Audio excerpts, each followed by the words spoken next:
Guess what, we're back with another Vivienne video, and this time I've gone all out here. I've made this beautiful dress and it's got a silk organza skirt which is lined with satin, and I've got a dupion silk bodice. We got a bow here, and instead of having the tabs that come from the back and go to the front, what I've done is I've put a tie in. And when you turn it to the back, you can tie it into a bow or just leave it hanging like that. I think it's really beautiful. It doesn't have to hold in anything on these dresses because they're fitted, so you could just tie it. It doesn't quite fit on here because I've got a very tiny model, but you've got the beautiful, beautiful collar here. And what I've done is I've actually covered it with the same fabric that we've got here. And because when you're working with organza, there are a few things that you have to work differently. For example, when you want to put in a zip, you can't put the zip straight under the organza. It'll look really, really horrible. So we're working this kind of a little bit backward and then ending up with a seam here which captures all the fabric in together, and that way it's a beautiful finish for my zip all the way down. And because that's really quite different to how you would work normally, that's why there's another video. This video is not as detailed. It won't show you every single step on the sewing machine. It'll show you every single step though in the instructions, so you can see, then do this, then do that, then do this. If you wanted to see every single sewing step for the Vivienne dress, you have to go back to the original videos. This is really for when you want to make a very special occasion dress and a labor of love. Now let's get started with our pure silk dress.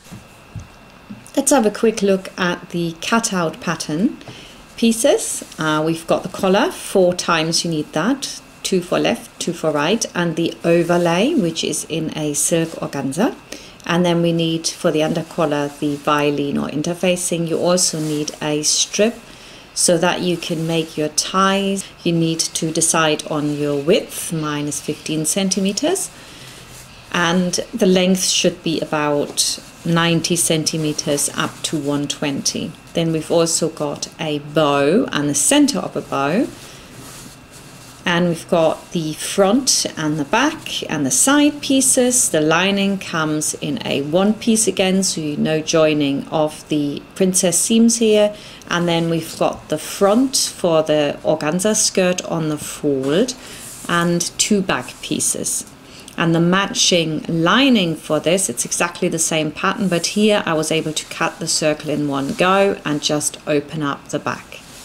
Now the first thing to do is to put over the overlay on the collar, and I would just pin it in a few places.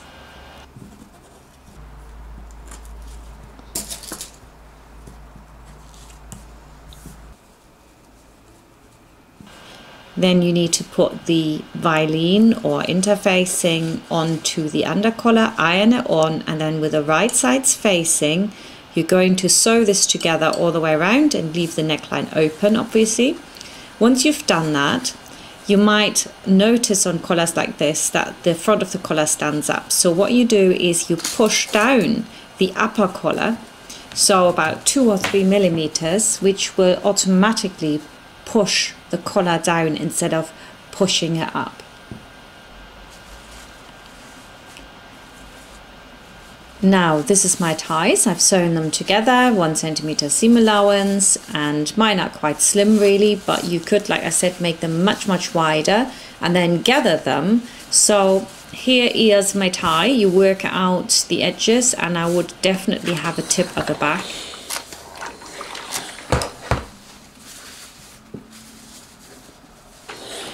Then we're going to put the bodice together, and you have got the side panels for the back and the back, so that's easy. And in the front you need to insert the ties you've just made, and you can see here mine was already done. I forgot, I had to go back. So the ties go about 1.5 centimeters above the edge of the fabric, and then from the inside I'm going to cut off that little triangle. I wouldn't do it before because it can easily go wrong. Just make sure it goes in dead straight And then you also close the shoulder seams and you're ready to put on your collar. The collar is just stay stitched all the way around. Then you're going to put your lining over the top, and you're also going to sew that around the neckline and stop 4 centimeters before the end. And you're also going to do the armholes. And there we go, bodice finished, and as you can see, the collar stays down nicely. Lovely ties, you can make them longer as well if you like. Like I said, 90 to 1.20 m. For bigger girls, 150.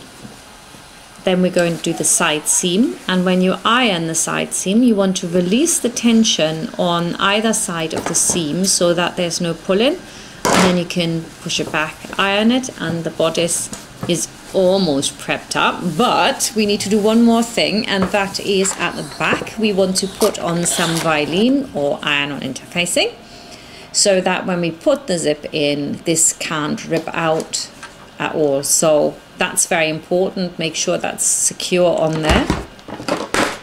Now we are finished with our bodice and we can start on the skirt. You want to close the side seams of the skirt first, but this time we're doing a French seam, so we're sewing it together with the right side facing the outside and a 5mm seam allowance only, and then cut it back, iron it if you like, or just fold it over and do another seam, this time the right side on the inside. And then we are going to put the lining over the top, but instead of what you usually do, which would be shiny side down, here shiny side is up. Very important. It looks much nicer. And you go all the way around the skirt, pin it all in, and half an hour later you've done it and you can sew it together.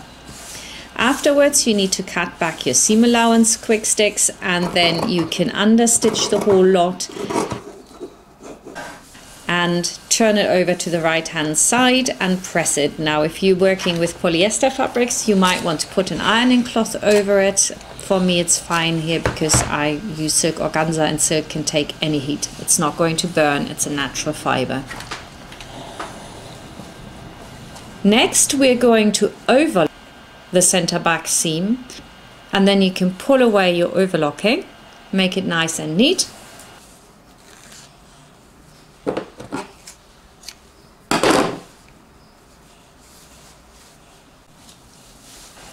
And we're also going to put some gather threads in here. I'm not going to pleat it this time. 2 lines of stitching. Use a good thread so that it doesn't break when you pull them, and you're only going to pull the upper threads to put the skirt on. Then you can close the center back seam. Some people like to leave that open and do it last and put the zip in, so either side first and close the center back last. You can do that however you like, whatever you prefer. I've used both methods, they both have merit. So I have now attached the skirt and it's all gathered and lovely, and I know it's caught nowhere, and I'm going to put my zip in. How to put the zip in you can see in the sewing workshop video showing you how to do the concealed zip.